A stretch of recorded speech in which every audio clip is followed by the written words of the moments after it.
Hello नमस्कार, स्वागत है आप लोगों का हमारे अपने यूट्यूब चैनल में। आज की इस वीडियो में सीटेड मैथ पेडागोजी के पिछले वर्ष के प्रश्नों को करेंगे। वीडियो को लास्ट तक जरूर देखें और अपने मित्रों को शेयर जरूर करें। तो चलते हैं आज का पहला प्रश्न। यदि 567 को 567 से विभाजित किया जाए तो भागफल क्या होगा? Option A 3, 111, 10, 101, 1001, 001। तो आप 567, 567 और 567 को आप किससे भाग देते हैं? 567 से। तो 567 इकन्नम 567 कट गया, 5 उतारें, उसके बाद भाग नहीं गया तो 0 बढ़ा के क्या उतारना है? 0 बढ़ाएंगे, 6 उतारेंगे, फिर भाग नहीं गया, फिर आप 0 बढ़ाएंगे और 7 उतारेंगे। तो 567 इकन्नम 567 हो जाएगा। फिर वही प्रोसेस आगे भी करेंगे तो आपका आंसर कौन सा सही हो जाएगा? ऑप्शन नंबर 4, 1001 आपका ये सही जवाब हो जाएगा।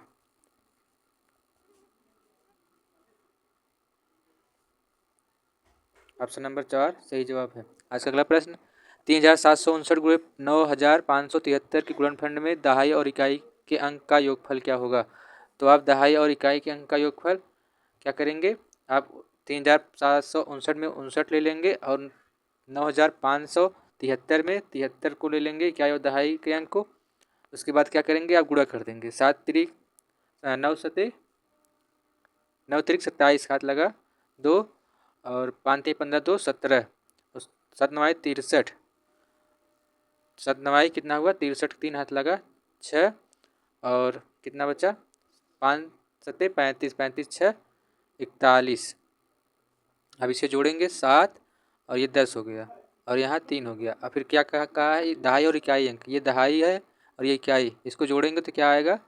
बस 7 आपका सही जवाब हो जाएगा। ऑप्शन नंबर 2 सही जवाब है। अगला प्रश्न, 19,000, 19 सैकड़े और 19 इकाइयाँ किसके बराबर है? तो 19,000 को आप क्या कैसे लिखेंगे? 19,000 और क्या कहा है? 19,000 हो गया और 19 सैकड़ा, 19,000, 19 सैकड़ा, 1900। फिर क्या कहा है? 19 इकाई। तो 19 इकाई, इसको जोड़ेंगे क्या आएगा? 9 का 9, 1 का 1 ही, फिर 9 का 9, फिर 9 1 10, 0 हाथ लगा 1 और 1 और 1 2, यानी 20,919। 20,919 ऑप्शन नंबर सी सही जवाब हो जाएगा। आज का अगला प्रश्न,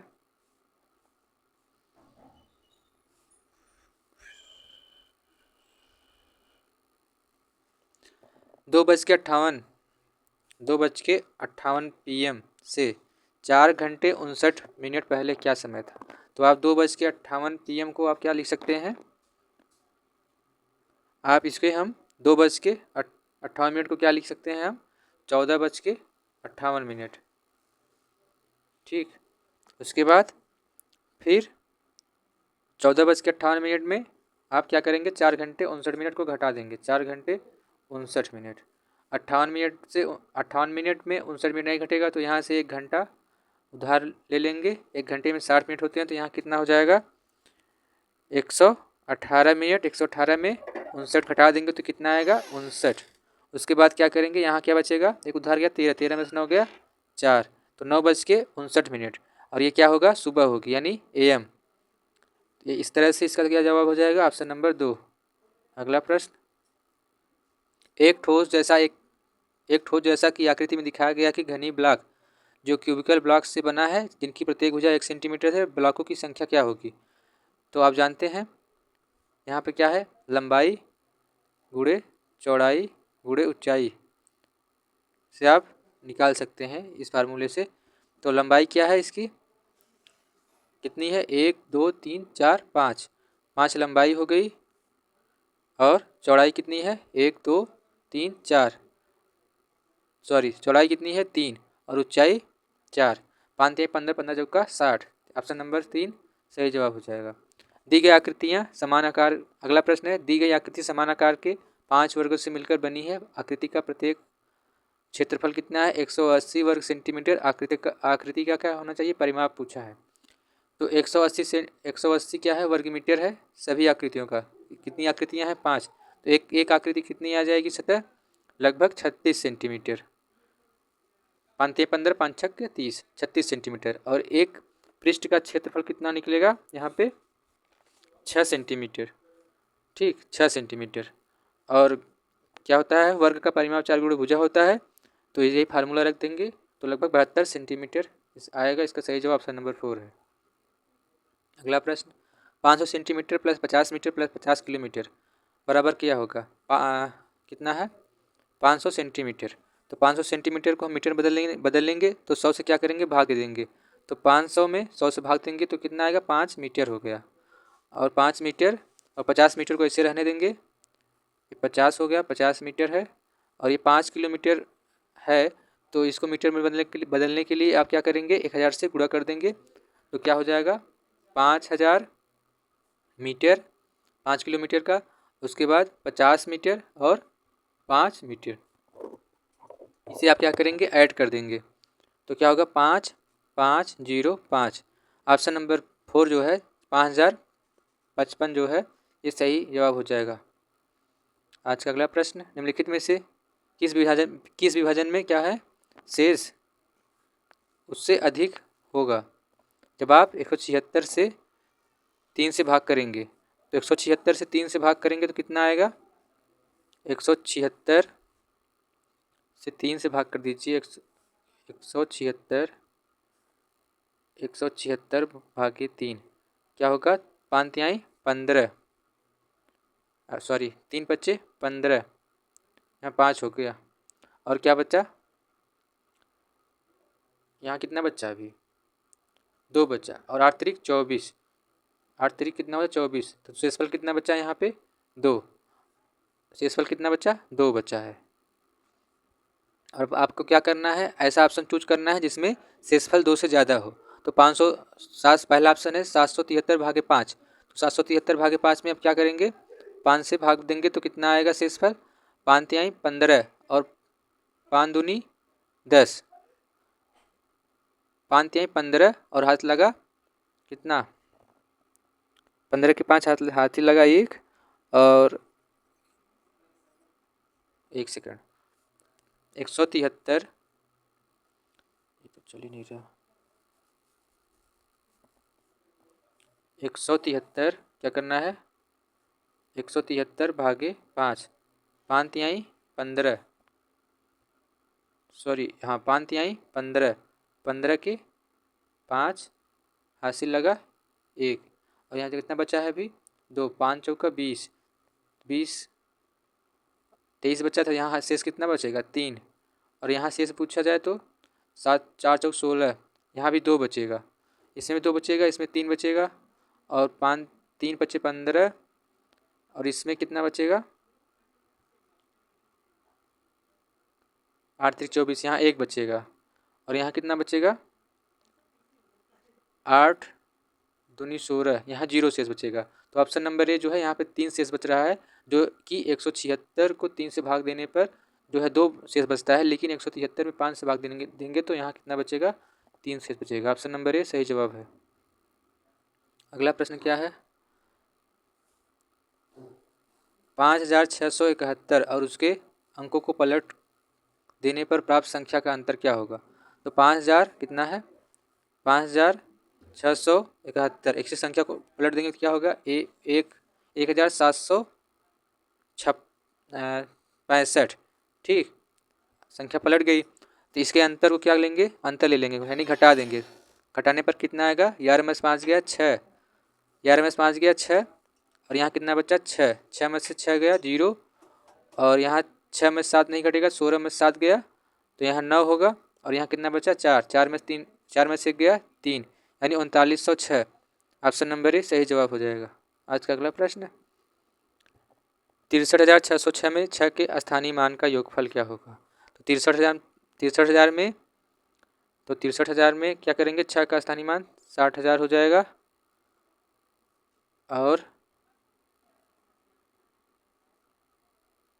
60,000 हो गया। और 606, तो 600 और 6 तो कितना आएगा 600606 यानी 60,606। ऑप्शन नंबर 2 सही जवाब हो जाएगा।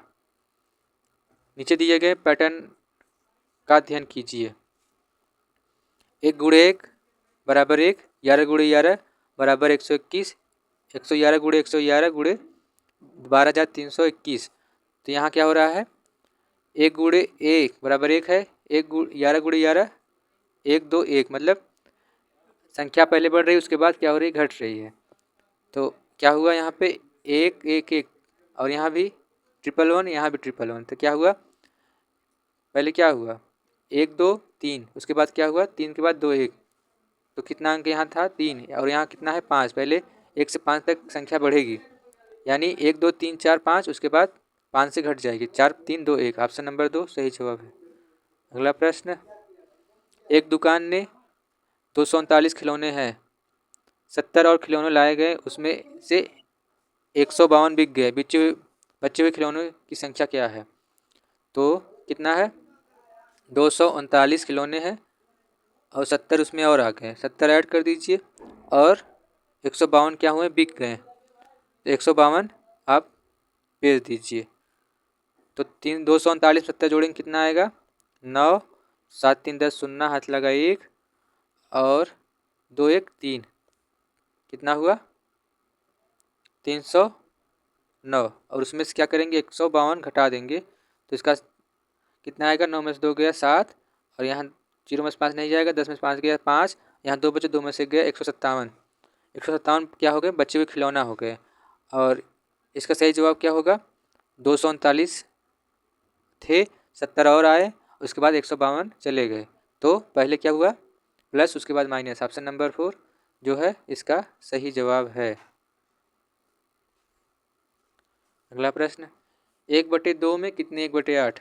तो 1/2 में कितने 1/8 तो इसको पलट देंगे 1/8 को गुणे 8/1 8/1 तो 2 चौका 8 कितना हुआ 4। तो 1/2 में कितने 1/8 है ऑप्शन हो जाएगा 4। अगला प्रश्न, निम्नलिखित में से कौन सी संख्या सही है। 1000 की पूर्ववर्ती का परवर्ती 1002 है तो 1000 की पूर्ववर्ती जो है कितनी होती है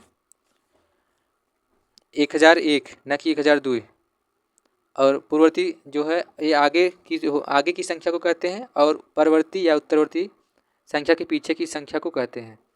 तो 1000 के पूर्ववर्ती का परवर्ती 1001 होगा। ऑप्शन नंबर ए जो है गलत हो जाएगा। और 1000 के परवर्ती मतलब पीछे वाली संख्या क्या होगी 999 होगी और उसके परवर्ती 1000 है।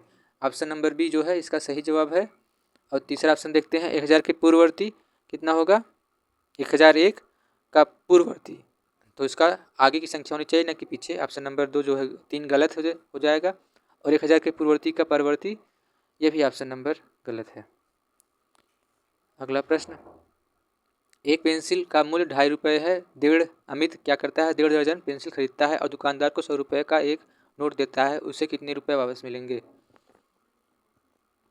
तो एक पेंसिल का मूल्य कितना है 2.5 रुपये और 1.5 दर्जन पेंसिल मतलब 1 दर्जन में 12 पेंसिल 1.5 दर्जन में कितना होगा 18।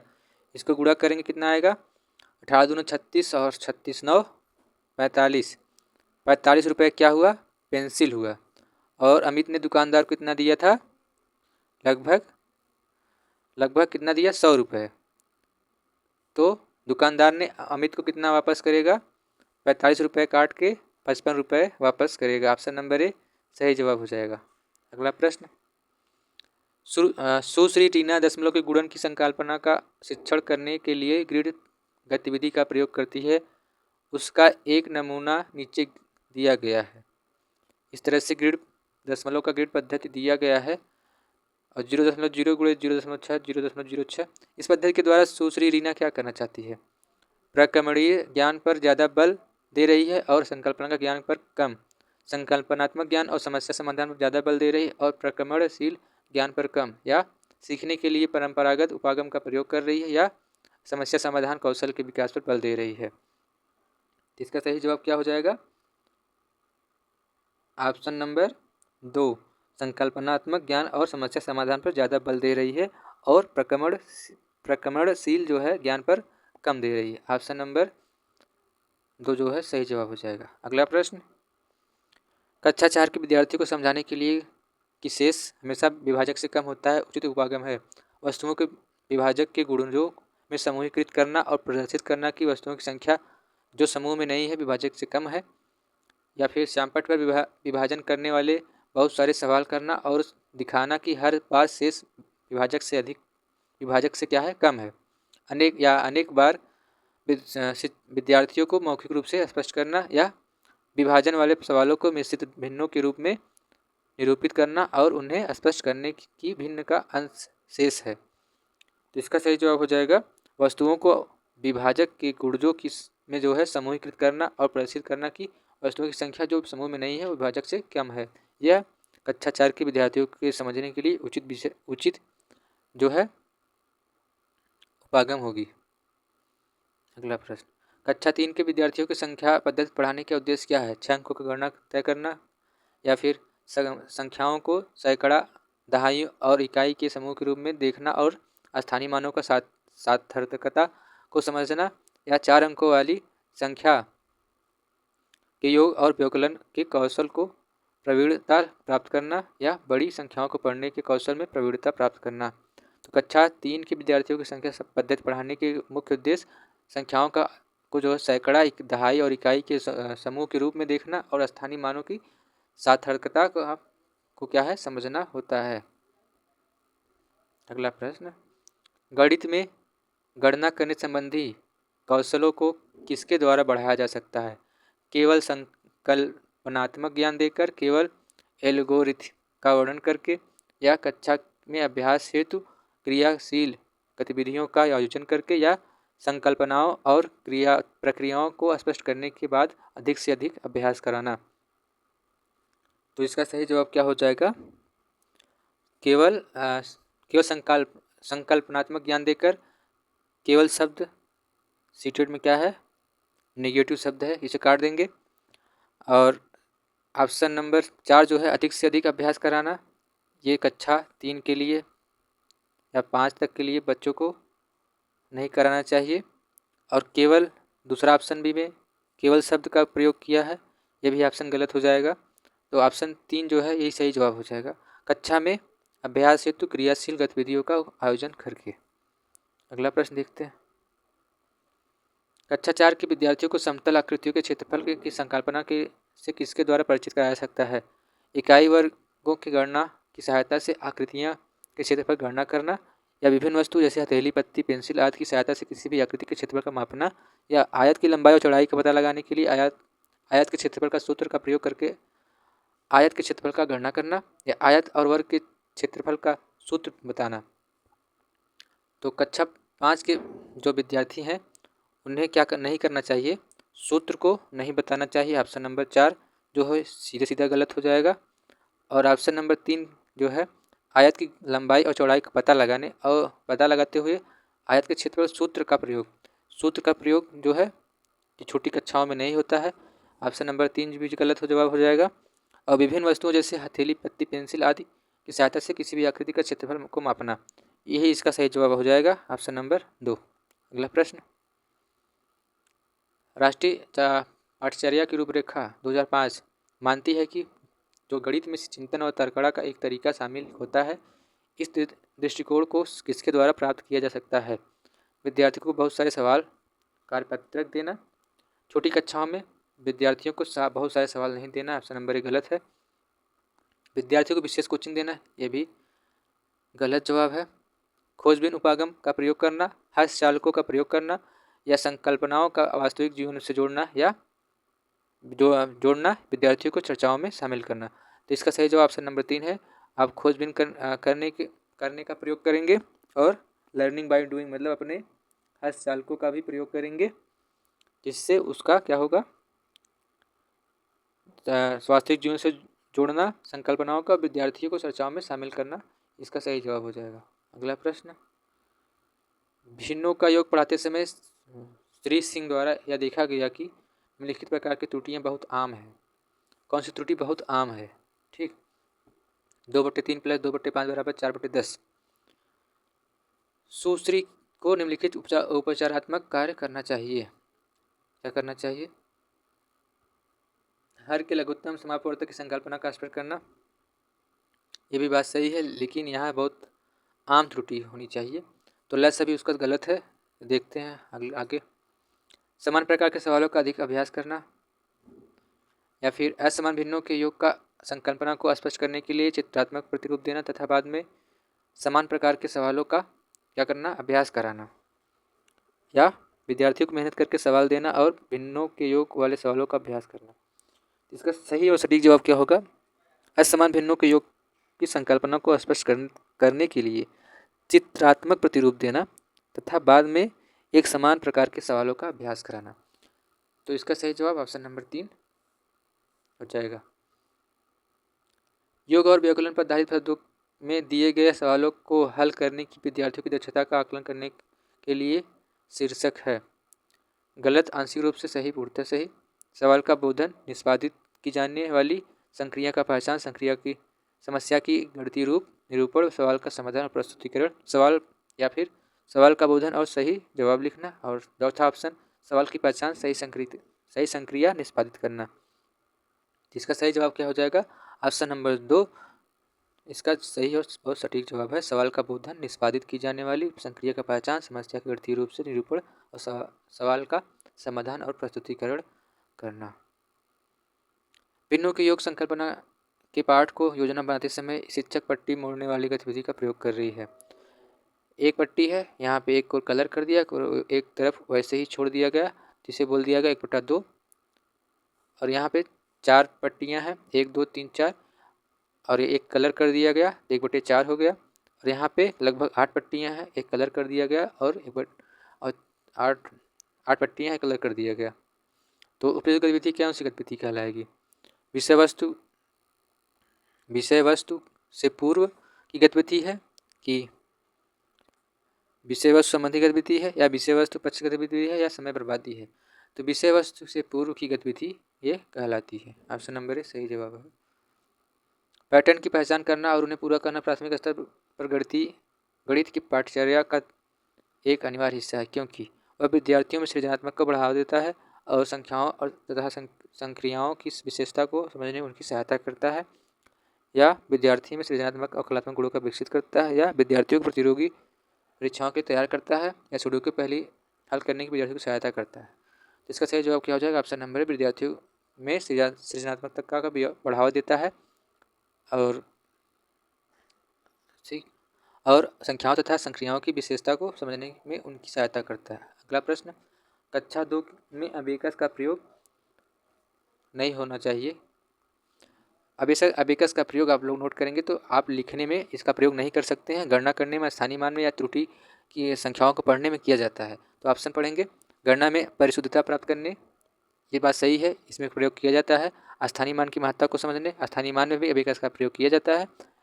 बिना किसी त्रुटि के संख्याओं को पढ़ने, ये भी सही बात है, बिना किसी त्रुटि के संख्याओं को पढ़ने में भी किया जाता है, लेकिन शब्दों में दी गई संख्याओं को समान संख्या पढ़ने में नहीं होता है। ऑप्शन नंबर 4 जो होगा वो सही जवाब हो जाएगा। अगला प्रश्न, रिजुल एक गतिसंवेदी शिक्षार्थी है। इसकी शिक्षिका सुश्री नेहा उसकी अधिगम शैली को समझती है और उसकी गुणन की संकल्पना को स्पष्ट करने के लिए उन्हें निम्नलिखित में से किस व्यूह रचना का चयन करना चाहिए? पहला कटवा गिनती, एक के बाद 2, 2 के बाद 4, 4 के बाद 6, 6 के बाद 8, या फिर आधी तिरछी रेखाओं के प्रतिच्छेद बिंदु को गिनना यानी प्रतिच्छेद बिंदु, और या फिर सभी पहाड़ों को याद नहीं करना है। ठीक, या चौथा ऑप्शन जो है 2 3 आदि के गुणन को प्राप्त करने के लिए 2 भिन्न रंग वाले मोती धागे का प्रयोग करना। तो सही जवाब क्या हो जाएगा? आड़ी तिरछी रेखाओं का प्रतिच्छेदन बिंदु को गिनना। ऑप्शन नंबर 2 जो सही जवाब हो जाएगा। इसका अगला प्रश्न क्या है? कक्षा 3 के विद्यार्थियों को लंबाई की विभिन्न इकाइयाँ पढ़ाने के लिए निम्नलिखित सामग्री कक्षा में ले जाएंगे। विभिन्न इकाइयों का संबंध चार्ट, सेंटीमीटर वाला रूलर और नापने वाली टेप, या फिर विभिन्न लंबाइयों और इकाइयों वाला रूलर पट्टा, नापने वाली छड़, नापने वाली पट्टी जो वास्तुकार द्वारा प्रयोग में लाई जाती है, या फिर नापने वाली टेप और एक तरफ सेंटीमीटर हो और दूसरी तरफ मीटर हो। तो इसका सही जवाब हो जाएगा ऑप्शन नंबर 3। कक्षा 3 में विभिन्न विद्यार्थियों द्वारा लाई गई इकाइयों को पढ़ाने के लिए लाई गई सामग्री में विभिन्न प्रकार के लंबाइयों और इकाइयों को रूलर पट्टा होना चाहिए, नापने की छड़ होनी चाहिए, नापने वाली पट्टी हो जानी चाहिए। ऑप्शन नंबर 3 जो है इसका सही जवाब हो जाएगा। एक सूची का आधार 10 और स्थानीय मान की संकल्पना का विकास करते समय कक्षा में निम्नलिखित पहेली का प्रयोग करता है। तो मैं 8 दहाई और 4 इकाई से कम हूँ। इस गतिविधि का क्या उद्देश्य है? विद्यार्थी को दहाई और इकाई की संकल्पना से परिचित कराना, कक्षा में कुछ मजा करने और एकरसता को तोड़ना, और आधार 10 और स्थानीय मान का संकल्पना को दृढ़ करना या योगात्मक आकलन करना। इसका सही जवाब हो जाएगा आधार 10 और स्थानीय मान की संकल्पना को बेहतर बनाना चाहती है। आज का लास्ट प्रश्न, सबसे उपयुक्त व्यूह रचना जिसका प्रयोग धनराशि के योग की कुशलता को आत्मसात करने के लिए किया जा सकता है वो क्या कहलाता है? तो सबसे पहला ऑप्शन है सूचना और संप्रेषण तकनीकी ICT का प्रयोग करना, या फिर प्रतिरूपों का प्रयोग करना, या भूमिका निर्वाह रोल प्ले का भूमिका निभाना, या बहुत सारे सवाल हल करना। तो सबसे सटीक और सबसे अच्छा जवाब हो जाएगा रोल प्ले यानी भूमिका निर्वाह। जब आप खुद करेंगे तो अच्छा सीखेंगे। आज के लिए बस इतना ही। कैसा लगा ये मैथ की क्लास आप लोग कमेंट करके ज़रूर बताएं।